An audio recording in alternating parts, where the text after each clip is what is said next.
Right now, as you breathe, your grave is being prepared. But what if I told you, the moment your soul enters that silent darkness, your entire reality will flip? No more time, no more second chances, just you, your deeds, and what waits beneath the soil. Would you survive the first night in your grave? When death strikes, it doesn't come with fanfare. It doesn't knock politely. It arrives like a quiet thief, slipping through the cracks of life, unseen, unstoppable. One second you're laughing with your family, scrolling your phone or lost in thought, and the next, your soul begins the most mysterious and terrifying journey a human can face. The journey into the grave. It's a moment that no wealth can prevent, no fame can delay, no power can escape. From kings to beggars, prophets to tyrants, every soul walks this path.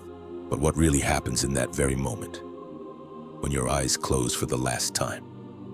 Where do you go? What do you see? What do you feel? What do you hear beneath the earth? Alone with only your deeds. This is not a moment of rest, as many imagine. It is the beginning of the ultimate confrontation between your actions and your fate. The Islamic view of the soul after death is not just spiritual. It's deeply physical, emotional, and terrifyingly real. It describes a detailed passage, a transition that every single one of us must face. This is not mythology. It's not metaphor. It's what our Prophet Muhammad, peace be upon him, warned us about time and again. He, the most truthful, painted a vivid picture of what lies beyond the final breath, not to scare us, but to awaken us before it's too late. Let's begin where it all starts, the last breath. Before we go deeper into the grave, let's witness what happens when death first arrives. The angel of death, Malak al-Maut, appears, not randomly but purposefully. He is not alone. For the disbeliever or the habitual sinner, he comes in a terrifying form, dark, stern, and commanding. His presence alone suffocates the soul, paralyzing it with fear. But for the righteous believer, the scene is the opposite. He is accompanied by angels with radiant faces brighter than the sun, their scent more fragrant than musk, carrying silk shrouds from paradise, calling the soul out gently like water flowing from a jug. The Prophet Muhammad said, "When the believer is about to depart this world and enter the next, angels with bright faces come down from the heavens and sit around him as far as the eye can see. They bring a shroud from paradise and perfume from paradise. The angel of death comes and says, 'O good soul, come out to the forgiveness and pleasure of Allah.' And so the soul is pulled out. If righteous, it comes out effortlessly, as if a drop of water flows from a vessel.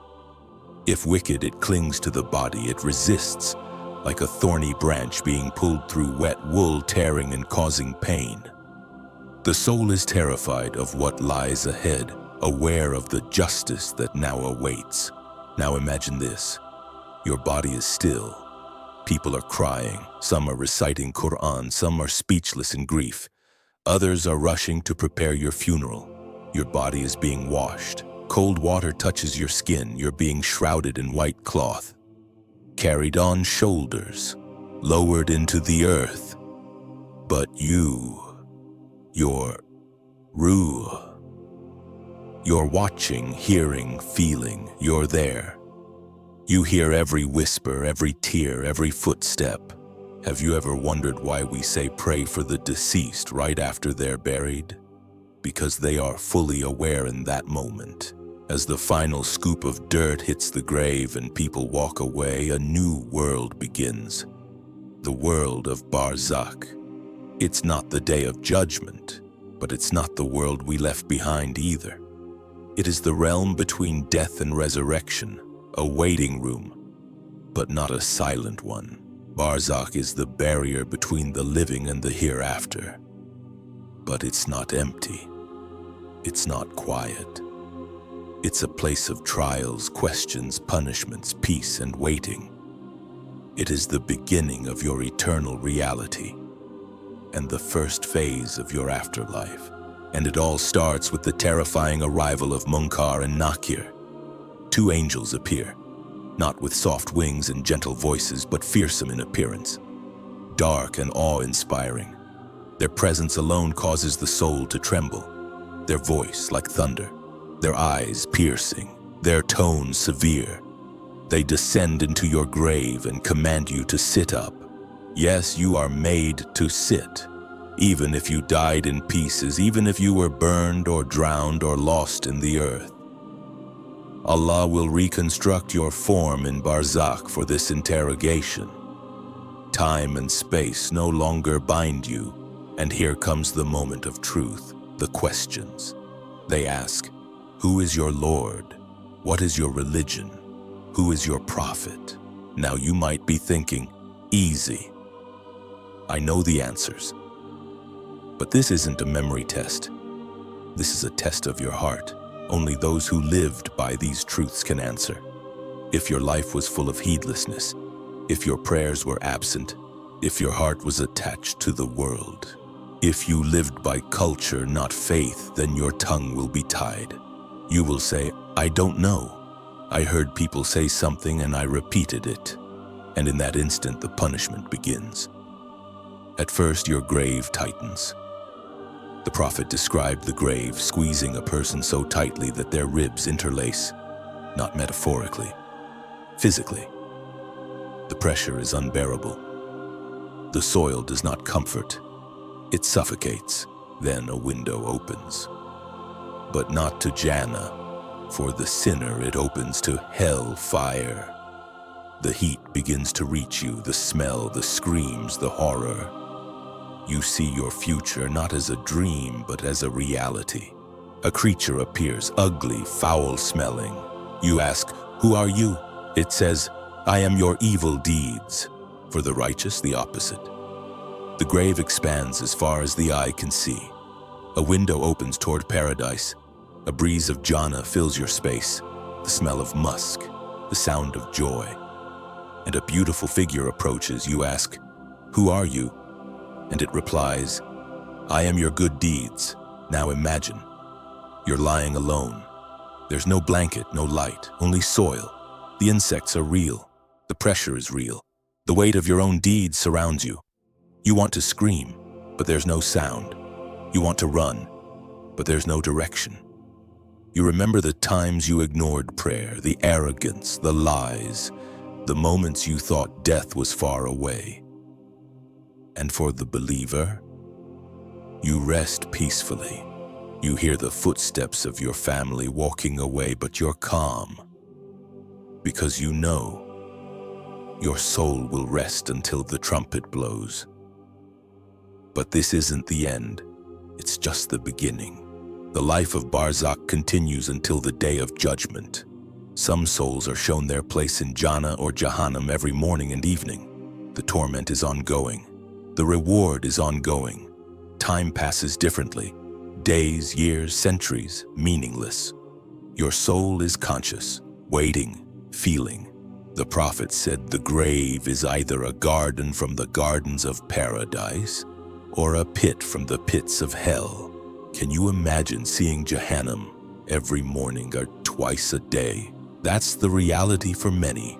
For the martyrs, their souls are placed in green birds in paradise. For the prophets, their souls rest in the highest ranks.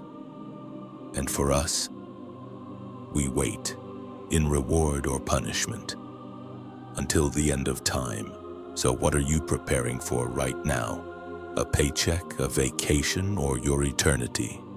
Most of us prepare for weddings months in advance. We prepare for job interviews, big meetings, retirement. We plan our calendars, our investments, our legacies. But the moment we die, none of that will matter. Your wealth? Gone. Your followers? Forgotten. Your looks? Buried. Only your deeds remain. Let's now break down the muqaddimah, types of punishments in the grave al-muqaddah, as described in authentic hadith. One man was being punished by having his head crushed with a rock repeatedly for not acting upon the Quran. He memorized it but didn't follow it. Another dragged through thorns for spreading lies and rumors. A third drowned in blood for engaging in riba, interest, and financial injustice. And the Prophet saw all this and cried. He cried not just out of fear, but out of deep compassion for us, to warn us. But even in this darkness there is light for those who believed and acted.